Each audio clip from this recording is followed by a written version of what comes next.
Hello friends, welcome to Vedika with. स्वागत है आपका हमारे यूट्यूब चैनल में। तो इस वीडियो में हम ई ऑफिस के मॉड्यूल्स के बारे में समझेंगे कि ई ऑफिस के मॉड्यूल्स क्या होते हैं। इससे पहले वाली वीडियो जो है प्लेलिस्ट की, जो कि ई ऑफिस के बारे में, जिसमें हमने कंप्लीट इंट्रोडक्शन दिया है कि ई ऑफिस क्या होता है, कहाँ कहाँ यूज़ हो रहा है, कैसे उस पर वर्क करते हैं, सारी चीज़ें बस बेसिक जो ब्रीफिंग है वो हमने ई ऑफिस के बारे में इससे पहले वाली वीडियो में दी है। तो मैं आपसे रिक्वेस्ट करूंगी कि अगर आपने पहले वाली वीडियो नहीं देखी तो आप इस प्लेलिस्ट की जो फर्स्ट वीडियो है ई ऑफिस का इंट्रोडक्शन, उसको जाके एक बार देख लें, ताकि ये मॉड्यूल्स जो है, ये वीडियो जो है वो आपको ज़्यादा अच्छे से समझ में आए।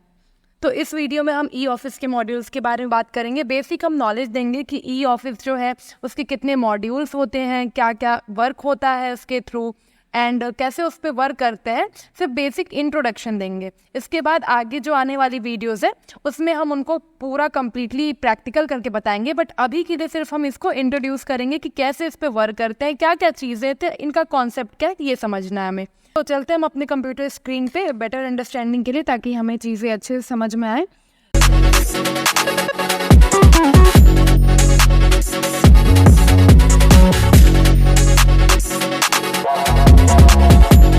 तो ई ऑफिस मॉड्यूल का जो है फर्स्ट थिंग कि ई ऑफिस मॉड्यूल्स जो होते हैं उसके टोटल 4 पार्ट्स होते हैं, यानी कि 4 मॉड्यूल्स होते हैं।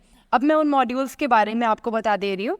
फर्स्ट जो है वो एफएमएस कहलाता है, जिसे हम फाइल मैनेजमेंट सिस्टम कहते हैं। दूसरा जो है वो केएमएस होता है, जिसको हम नॉलेज मैनेजमेंट सिस्टम कहते हैं। तीसरा PIMS, personal information management system.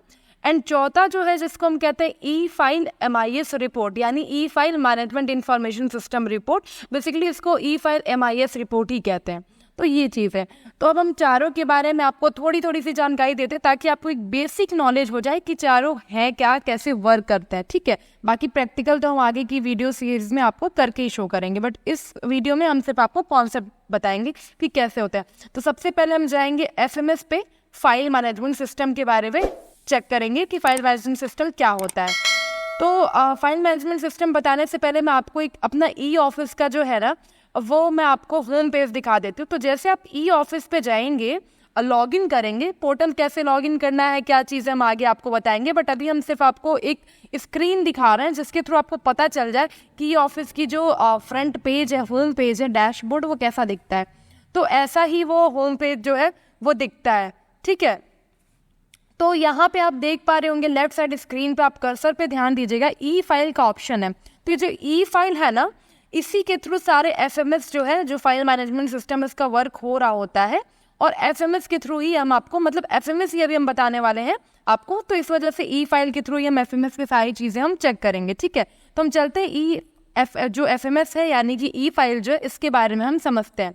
ठीक है, तो एफएमएस में क्या होता है कि बेसिकली आप रिसिप्ट होता है, फाइल्स होती हैं, इन सारी चीज़ों को क्रिएट करते हैं, किसी को सेंड करते हैं, उनसे रिसीव करते हैं, उन फाइल्स को रिसिप्ट को एडिट करते हैं या फिर अटैच करते हैं किसी फाइल। मतलब बेसिकली आप जो मेल के साथ कर रहे होते हैं ना, कि आपको कुछ मेल आया, उसको किसी को शेयर कर दिया, कुछ अपलोड कर दिया। ठीक है, तो यही सारी चीज़ें जो है। और मैं आप एक और जानकारी दे देना चाहूँगी कि चारों मॉड्यूल्स में जो बेसिक जो एम्प्लॉय है ना, वो सिर्फ एक मॉड्यूल सबसे ज़्यादा यूज़ करेंगे, जो कि एफएमएस है, फाइल मैनेजमेंट सिस्टम। तो इसको समझना और इसका प्रैक्टिकल जानना सबसे इम्पॉर्टेंट है। तो एफएमएस का यही चीज़ है कि फर्स्टली हम इसमें 2 चीज़ें होती हैं, एक तो फाइल होता है, एक तो रिसिप्ट होता है। तो इसको सब समझना है कि कैसे हम क्रिएट करते हैं, कैसे चीज़ें होती हैं। तो मैं थोड़ा सा, ये जो आपको एक फ्लो चार्ट सा दिख रहा है, पिक्टोरियल डायग्राम जो दिख रहा है, उसके थ्रू मैं समझाने की कोशिश करती हूँ, ताकि आप इसको बेटर तरीके से समझ पाए। तो जैसे मान लीजिए कि आपको गवर्नमेंट की तरफ से या फिर आपके बड़े अधिकारी की तरफ से आपको कोई लेटर मिला है ना, लेटर मिलता है आप लोगों को या फिर पत्र मिलता है। तो पहले देखेंगे यहाँ पे लिखा हुआ है कि फर्स्ट रिसीवर स्कैन। मतलब आपको जो लेटर मिला है उसको आप जो है क्या करेंगे कि पहले आप रिसीव करेंगे, रिसीव करके उसको आप स्कैन करेंगे। जैसे कि देख पा रहे होंगे कर्सर पे, थोड़ा सा आप लोग एक बार ध्यान दीजिएगा, मैं कर्सर उस पे ले जा रही हूँ ताकि आपको वहाँ पे शो हो जाए। देख पा रहे हैं, फर्स्ट रिसीवर स्कैन, मतलब यहाँ से आपको जो फाइल मिली है वो आप यहाँ से स्कैन करेंगे। ठीक है, आपके पास स्कैनर होगा, कैसे भी करके आप उसको अपने लैपटॉप में, कंप्यूटर में, डेस्कटॉप पे आप अपलोड करेंगे। ठीक है, तो वैसे ही आप अपने जैसे लैपटॉप पे अपलोड कर लिए। दूसरा, स्टोर कर लिया हार्ड ड्राइव में, जैसे कि आपने लैपटॉप में स्टोर कर लिया या फिर सिस्टम पे यूज़ कर रहे हैं सिस्टम में, ठीक है, तो वैसे आपने अपलोड कर लिया। अब यहाँ पे तीसरा ऑप्शन जो है आपको शो हो रहा है ब्राउज एंड अपलोड का, यानी कि आपने अपने सिस्टम से अब ई ऑफिस के पोर्टल पे आपको अपलोड करना उस फाइल को।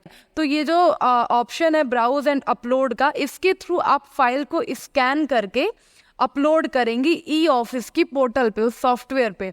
अब जैसे ही अपलोड करेंगे तो यहाँ पे ऑप्शन आपको दिख रहा है स्कैन्ड पीडीएफ का यहाँ पे, और दूसरे साइड यहाँ पे ये डिटेल्स शो हो रहे हैं, ये कर्सर के पास एक साइड ये पीडीएफ और दूसरी साइड डिटेल्स। तो इसको हम कहते हैं मेटा डेटा, यानी कि आप जो भी फाइल जो आपने यहाँ से रिसीव किया उसको आप जब स्कैन करके यहाँ पे अपलोड कर देंगे तो वो रहेगा, और उसके बाद आपको उसके बारे में डिटेल्स यहाँ पे एंटर करनी है। मतलब यहाँ पे पीडीएफ रहेगा और उसके रिगार्डिंग जो डिटेल्स होती है उसी को मेटा डेटा कहते हैं, तो यहाँ पे उसकी डिटेल्स होती है, ठीक है। अब जैसे आप उसको अपलोड करेंगे ना, तो जैसे आप अपलोड करेंगे उसको जनरेट करेंगे तो आपको एक नया नंबर प्रोवाइड कर दिया जाएगा जो उस पर्टिकुलर पीडीएफ का, उस पर्टिकुलर रिसिप्ट का एक नंबर होगा, सिस्टम जनरेटेड ई फाइल की, ई ऑफिस की तरफ से जनरेट होगा, तो वो नंबर आपके पास हो जाएगा।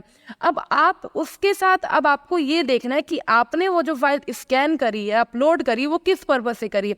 अगर किसी को सेंड करना चाहते हैं तो आप किसी को सेंड कर सकते हैं, अगर आप अपने पास स्टोर करना चाहते हैं तो स्टोर कर सकते हैं, किसी एग्जिस्टिंग फाइल में उसको कॉपी करना चाहते हैं कॉपी कर सकते हैं, ठीक है, या फिर जिसको भी। तो इसके आगे का जो भी चीज़ें हैं वो आप अप्रूव करवाना चाह रहे हैं तो वो सारी चीज़ें आपको यही करना है। मेन पर्पज़ यही है कि आपको पहले फाइल को स्कैन करके अपलोड करना, अपलोड करने के बाद आपके ऊपर फिर उस फाइल के साथ आपको डिजिटल सिग्नेचर करवाना हो या फिर किसी हायर अथॉरिटीज़ को सेंड करना हो तो वो सारी चीज़ें आप कर सकते हैं, ठीक है।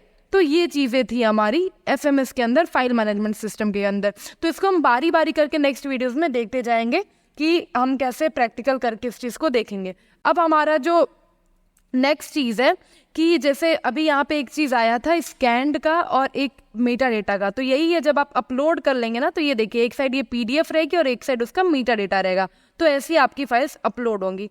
अब हम दूसरे अपने मॉड्यूल पे चलते हैं जिसका नाम है केएमएस, नॉलेज मैनेजमेंट सिस्टम, ठीक है। अब इसमें हम क्या देखते हैं कि नॉलेज मैनेजमेंट सिस्टम क्या है कि ये एक काइंड ऑफ स्टोरेज डिवाइस है। जैसे आप लोग अपने फ़ोन में भी गूगल ड्राइव का यूज़ करते हैं जहाँ पे आप अपने सारे इंपॉर्टेंट डॉक्यूमेंट्स वगैरह अपलोड करते हैं, जहाँ से आपको कभी भी यूज़ होता है आप वहाँ से एक्सेस कर लेते हैं।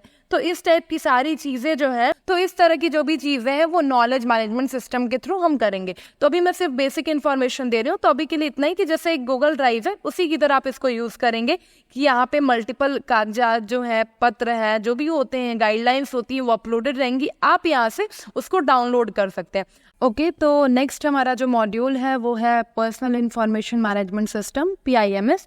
तो PIMS बेसिकली क्या होता है कि जितने भी एम्प्लॉयज़ हैं, जैसे जितने भी गवर्नमेंट ऑफिस में जहाँ पे भी चल रहा है उसके अंदर में जितने भी एम्प्लॉयज़ हैं उन सभी की डिटेल्स जो है वो PIMS के थ्रू आपको शो होंगी। लाइक जैसे कि किसी भी एम्प्लॉय की नेम से लेके उनका आधार कार्ड नंबर हो गया, डेट ऑफ बर्थ हो गया, ज्वाइनिंग डेट क्या थी, ऑर्गेनाइजेशन क्या है, डिपार्टमेंट क्या है, जो भी पर्सनल लेवल पे डिटेल्स होती है एम्प्लॉयज़ की, वो सारी चीज़ें आप पर्सनल इंफॉर्मेशन मैनेजमेंट सिस्टम के थ्रू चेक करेंगे। इस मॉड्यूल में जैसे मान लीजिए कि आपको जाना है इस मॉड्यूल में कि आप कैसे यहाँ पे पहुँचे, तो जैसे कि हमारा होम पेज है तो आप देख पा रहे हैं ई फाइल आपको सेकंड नंबर पे दिख रहा था, KMS भी आपको थर्ड नंबर पे दिख रहा था, और ये जो अदर सर्विसेज का ऑप्शन दिख रहा है ना उस पर आप क्लिक करेंगे तो सेकंड नंबर पे जो ऑप्शन है वो PIMS का है।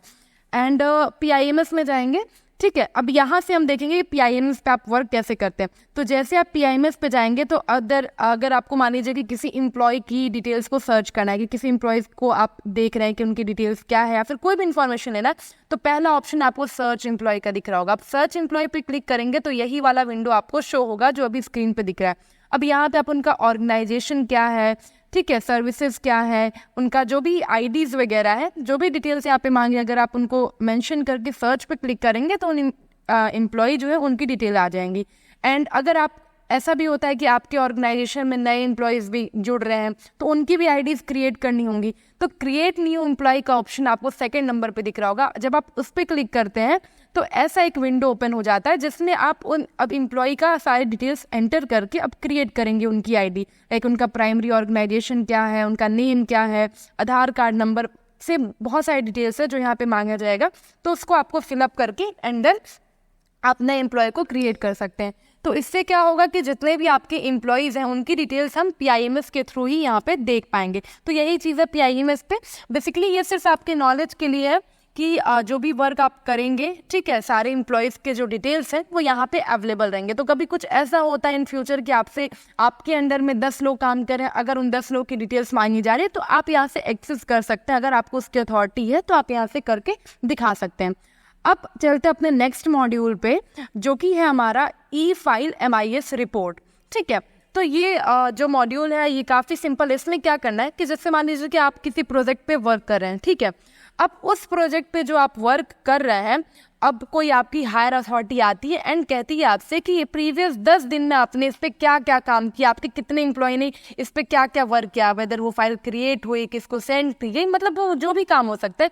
तो अगर आपसे कोई ऑर्गेनाइजेशन की अथॉरिटी आके पूछती है कि 10 दिन के अंदर आपने इस प्रोजेक्ट पे क्या काम किया, तो उस प्रोजेक्ट की रिपोर्ट आप यहाँ से दे सकते हैं डाउनलोड करके। अब वो कैसे होगा, तो जैसे आप MIS ऑप्शन में जाते हैं, सेम चीज़ है कि जब हम जाते थे इस चीज़ पे कि E-फाइल जो है अदर सर्विसेज पे जाते थे, तो पहले आपको PIMS दिख रहा है और नीचे MIS रिपोर्ट आपको दिख रही है।